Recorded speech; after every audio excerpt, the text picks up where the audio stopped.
നമസ്കാരമുണ്ട് പ്രിയരെ. ഏവർക്കും സുഖം തന്നെയല്ലേ? സുഖമെന്ന് വിശ്വസിച്ചുകൊണ്ട് ഏവരെയും ഇന്നത്തെ കഥയിലേക്ക് സ്വാഗതം ചെയ്യുന്നു. എന്റെ പേര് സുശീല. പാലക്കാടാണ് എന്റെ സ്ഥലം. പാലക്കാടുള്ള പ്രകൃതി രമണീയമായ ഒരു കൊച്ചു ഗ്രാമം. വീട്ടിൽ എന്നെ കൂടാതെ അച്ഛൻ വാസുദേവൻ, അമ്മ ലളിത, ഒരു ജ്യേഷ്ഠത്തി. ഇതായിരുന്നു ഞങ്ങളുടെ കൊച്ചു കുടുംബം. എനിക്ക് 24 വയസ്സുണ്ട്. അവിവാഹിതയാണ്. അച്ഛൻ ആശാരിപ്പണിയാണ് ജോലി. അമ്മ വീട്ടുജോലിയായിട്ടൊക്കെ അങ്ങനെ പോകുന്നു. വലിയ സാമ്പത്തികമൊന്നുമില്ലെങ്കിലും ഞങ്ങളെ പൊന്നുപോലെയാണ് അച്ഛനും അമ്മയും നോക്കുന്നത്. അച്ഛന് 19 വയസ്സ് പ്രായമുണ്ട്. പക്ഷേ കണ്ടാൽ അത്രയൊന്നും മതിക്കില്ല കേട്ടോ. നല്ല കറുത്ത് കരിയിട്ട് കളറാണ്. ഐശ്വര്യമുള്ള മുഖവും ഉറച്ച ശരീരവും. അച്ഛന് പ്രത്യേകിച്ച് ദുശീലങ്ങൾ ഒന്നും തന്നെ ഇല്ല. ഞങ്ങളോടൊക്കെ അച്ഛന് ഭയങ്കര സ്നേഹമായിരുന്നു. അതുകൊണ്ട് അയലത്തുകാർക്കൊക്കെ ചെറിയ അസൂയയും ഉണ്ടായിരുന്നു. അങ്ങനെ ഇരിക്കെ ജോലിക്കിടയിൽ അച്ഛന്റെ കാലിൽ ഒരു വീതുളി കയറി പരിക്ക് പറ്റി. ഹോസ്പിറ്റലിലൊക്കെ പോയി ഇപ്പോൾ വീട്ടിൽ റെസ്റ്റിലാണ്. അച്ഛന് നടക്കാൻ ഒരാളുടെ സഹായം വേണം. ഞാൻ പഠിത്തമെല്ലാം കഴിഞ്ഞ് വീട്ടിൽ നിൽക്കുന്നത് ഒരു അനുഗ്രഹമായെന്ന് തന്നെ പറയാം. അമ്മയാണെങ്കിൽ വീടിന്റെ കുറച്ചപ്പുറത്ത് പരപ്പാടിയിൽ സുകുമാരൻ മുതലാളി എന്ന ഒരു പണക്കാരന്റെ വീട്ടിൽ ജോലിക്ക് പോകാറുണ്ട്. രാവിലെ പോയാൽ വൈകുന്നേരമേ വരികയുള്ളൂ. ചേട്ടത്തിയാണെങ്കിൽ വിവാഹം കഴിഞ്ഞ് ഭർത്തൃവീട്ടിലാണ് താമസം. അതുകൊണ്ട് വീട്ടിൽ ഞാനും അച്ഛനും മാത്രമേ കാണുകയുള്ളൂ.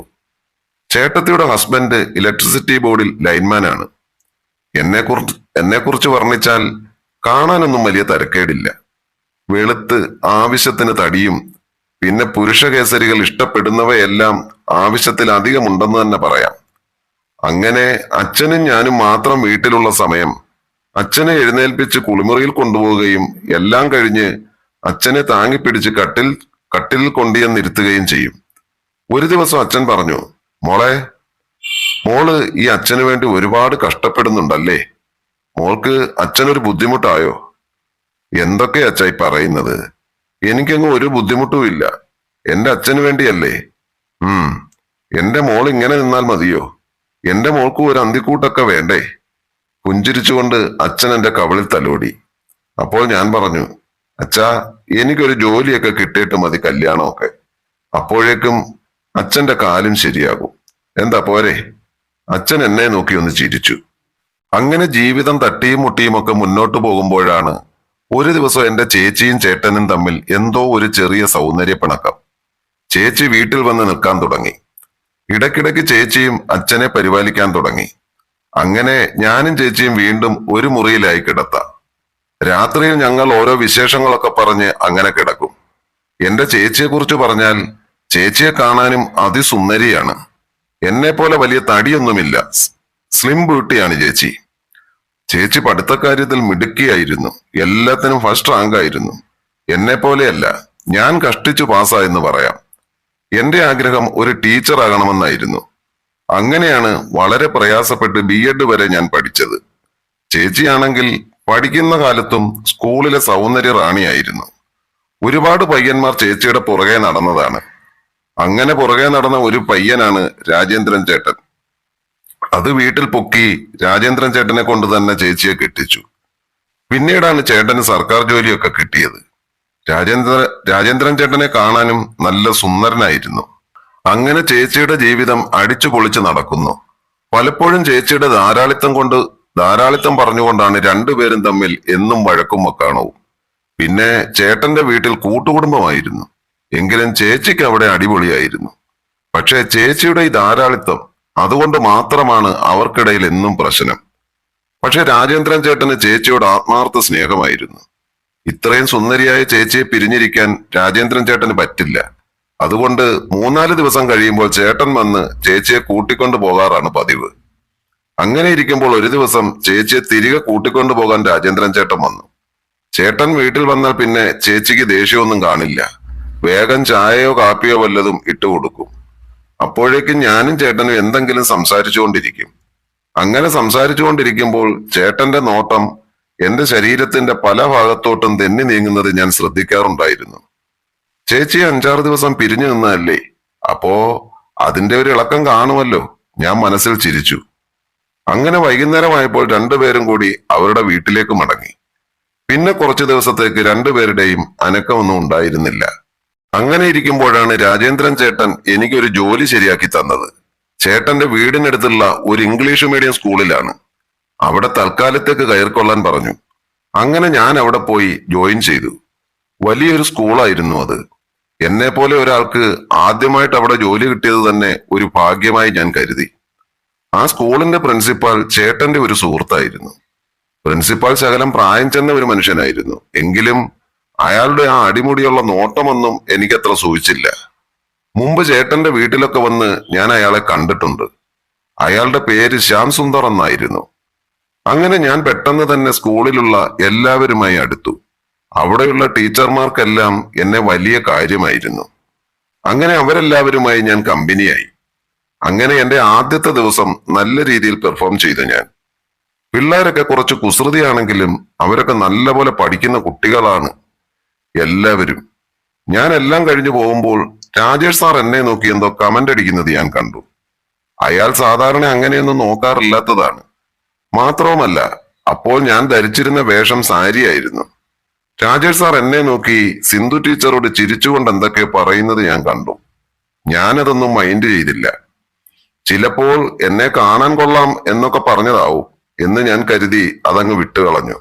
അങ്ങനെ 1-2 മാസം കഴിഞ്ഞു. അപ്പോഴും അച്ഛന്റെ കാല് പൂർണ്ണമായി ഭേദമായിട്ടില്ലായിരുന്നു. മാത്രവുമല്ല, എനിക്ക് ജോലി കിട്ടിയ അന്ന് തന്നെ ഞാൻ അമ്മയോട് പറഞ്ഞതായിരുന്നു അമ്മ ഇനി വീട്ടുജോലിക്ക് പോകണ്ടെന്ന്. അപ്പോൾ അമ്മ പറഞ്ഞു, എന്റെ പൊന്നുമോളെ, അവര് നല്ല വീട്ടുകാരാ. അതുമാത്രമല്ല, അവർക്ക് എന്നെ വലിയ കാര്യവുമാണ്. പണത്തിന്റെ യാതൊരു ഹുങ്കും അവർക്കില്ല. പിന്നെന്തിനാ ആ ജോലി വേണ്ടാന്ന് വെക്കുന്നത്? അത് കേട്ട് പിന്നെ ഞാനൊന്നും പറഞ്ഞില്ല. അപ്പോൾ ദാ കിടക്കുന്നു. ചേച്ചി രാജേന്ദ്രൻ ചേട്ടനുമായി വീണ്ടും വഴക്കിട്ട് താണ്ട വരുന്നു വീട്ടിലേക്ക്. ചേച്ചി ഇട്ടിരിക്കുന്ന ആ വസ്ത്രം കണ്ട് ഞാൻ ഞെട്ടിപ്പോയി. ഒരു ടൈറ്റ് ജീൻസും ടീഷർട്ടും. സാധാരണ ചുരിദാറും സാരിയും ഒക്കെ ഇടാറുള്ള ആളാ. ചേച്ചിയുടെ ആ മാറ്റം എന്നെ അത്ഭുതപ്പെടുത്തി. അപ്പോൾ ഇതൊക്കെ പറഞ്ഞ് ചേട്ടനുമായി ഉടക്കി കാണും. ഇപ്രാവശ്യ വഴക്കിന് ഇതായിരിക്കും കാരണം ഞാൻ ഊഹിച്ചു. അങ്ങനെ ചേച്ചി വീണ്ടും വീട്ടിൽ വന്നതോടെ വീണ്ടും വീട്ടിൽ ആഘോഷമായി. അങ്ങനെ അന്ന് രാത്രിയിൽ ഞങ്ങൾ മുറിയിൽ സംസാരിച്ചു കൊണ്ടിരുന്നപ്പോൾ ചേച്ചിക്ക് പെട്ടെന്നൊരു കോൾ വന്നു. സാധാരണ എന്റെ മുമ്പിൽ വെച്ച് തന്നെ കോൾ എടുത്ത് സംസാരിക്കാറുണ്ടായിരുന്ന ചേച്ചി അന്ന് പുറത്തുപോയി സംസാരിച്ചിട്ട് വന്നു. അപ്പോൾ ചേച്ചിയുടെ മുഖഭാവം ഞാൻ ശ്രദ്ധിച്ചു. മുഖത്ത് സന്തോഷമാണോ അതോ വേറെന്തെങ്കിലും ദേഷ്യമാണോ എന്നൊന്നും എനിക്ക് മനസ്സിലായില്ല. എന്നാലും ആരുടെ ആയിരിക്കും ചേച്ചിക്ക് ആ കോൾ വന്നത്? എന്റെ മുമ്പിൽ നിന്ന് എന്തുകൊണ്ടായിരിക്കും ചേച്ചി ആ കോൾ എടുക്കാഞ്ഞത്? എന്തായാലും ചേച്ചിക്ക് ഞാൻ അറിയാത്ത കൂട്ടുകാരൊന്നുമില്ല. കല്യാണം കഴിഞ്ഞതിന് ശേഷം അങ്ങനെയൊന്നും അധികം കൂട്ടുകാരൊന്നും ചേച്ചിക്ക് ഇല്ലതാനും. എന്റെ മനസ്സിലൂടെ പല പല ചിന്തകൾ കടന്നുപോയി. പക്ഷേ ഞാനത് ചോദിക്കാനൊന്നും പോയില്ല. അങ്ങനെ അന്ന് രാത്രി ഞങ്ങൾ അത്താഴമൊക്കെ കഴിച്ചു കഴിഞ്ഞ് കിടന്നു. ചേച്ചി അപ്പോൾ ഹെഡ്സെറ്റ് വെച്ച് പാട്ട് കേട്ടുകൊണ്ട് മൊബൈൽ നോക്കി കിടപ്പായിരുന്നു. കുറച്ചു കഴിഞ്ഞ് ഞാൻ ഉറങ്ങിപ്പോയി. രാത്രി ഏകദേശം 12 മണിയായി കാണും. എന്തോ ശബ്ദം കേട്ട് ഞാൻ ഉണർന്നപ്പോൾ ചേച്ചി നല്ല ഉറക്കത്തിലാണ്. ഫോൺ അപ്പോഴും കയ്യിൽ തന്നെ ഇരിക്കുന്നു. പെട്ടെന്ന് ചേച്ചിയുടെ ഫോൺ ലൈറ്റ് മിന്നുന്നത് ഞാൻ ശ്രദ്ധിച്ചു. ആരുടെയോ മെസ്സേജ് വാട്സപ്പിൽ വന്നതാണ്. ഞാനൊന്ന് ടച്ച് ചെയ്ത് നോക്കി. അപ്പോഴാണ് അത് ഞാൻ അറിയാത്ത ഏതോ ഒരു പുരുഷന്റെ മെസ്സേജ് ആയിരുന്നു. ഇനിയിപ്പോ ചേച്ചിയുടെ കാമുകന്റെ വല്ലതും ആയിരിക്കുമോ? അരുതാത്ത ചിന്തകൾ എന്റെ മനസ്സിലേക്ക് ഓടി വന്നു. അതെന്താണെന്നറിയാൻ എന്റെ മനസ്സ് വെമ്പി. ഫോണിന്റെ പാസ്വേഡ് അറിയാമായിരുന്നത് കൊണ്ട് ഞാൻ അത് അടിച്ച് മൊബൈൽ ഓപ്പൺ ആക്കി നോക്കിയപ്പോൾ ആ മെസ്സേജ് കണ്ട് ഞാൻ ഞെട്ടിപ്പോയി.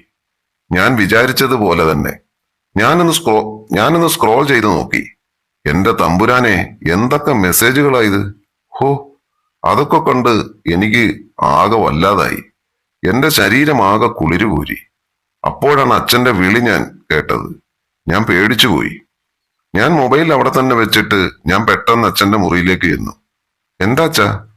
മോളെ, അച്ഛന്റെ കാലിന് ഭയങ്കര വേദന. നിന്റെ അമ്മയെ വിളിച്ചിട്ട് അവൾ പൂര ഉറക്കമാ. പകല് കിടന്ന് ഉള്ള ജോലിയൊക്കെ ചെയ്ത് കഷ്ടപ്പെട്ട് വന്നതല്ലേ, നല്ല ക്ഷീണം കാണും. മോള അലമാരയിൽ ഇരിക്കുന്ന തൈലമെടുത്ത് അച്ഛന്റെ കാലിലൊന്ന് പുരട്ടിത്താ. ഞാൻ തൈലമെടുത്ത് അച്ഛന്റെ കാലിൽ പുരട്ടാൻ തുടങ്ങി. മുട്ടിന് ശകല മുകളിലേക്കും തൈലം നല്ല രീതിയിൽ പുരട്ടി. അപ്പോഴാണ് ഞാൻ ശ്രദ്ധിച്ചത് അച്ഛന്റെ കൈലിയുടെ ഫ്രണ്ട് വശം മുകളിലേക്ക് പതുക്കെ അനങ്ങുന്നു. ചേച്ചിയുടെ മൊബൈലിലെ മെസ്സേജുകളും ഇതും കൂടി ആയപ്പോൾ എനിക്ക് എന്നെ തന്നെ നിയന്ത്രിക്കാൻ കഴിഞ്ഞില്ല. പിന്നെ അവിടെ എന്തൊക്കെയോ സംഭവിച്ചു എന്ന് തന്നെ പറയാം. അപ്പോഴും അമ്മയുടെ കൂർക്കമ്മലി ഉയർന്നു കേൾക്കാമായിരുന്നു.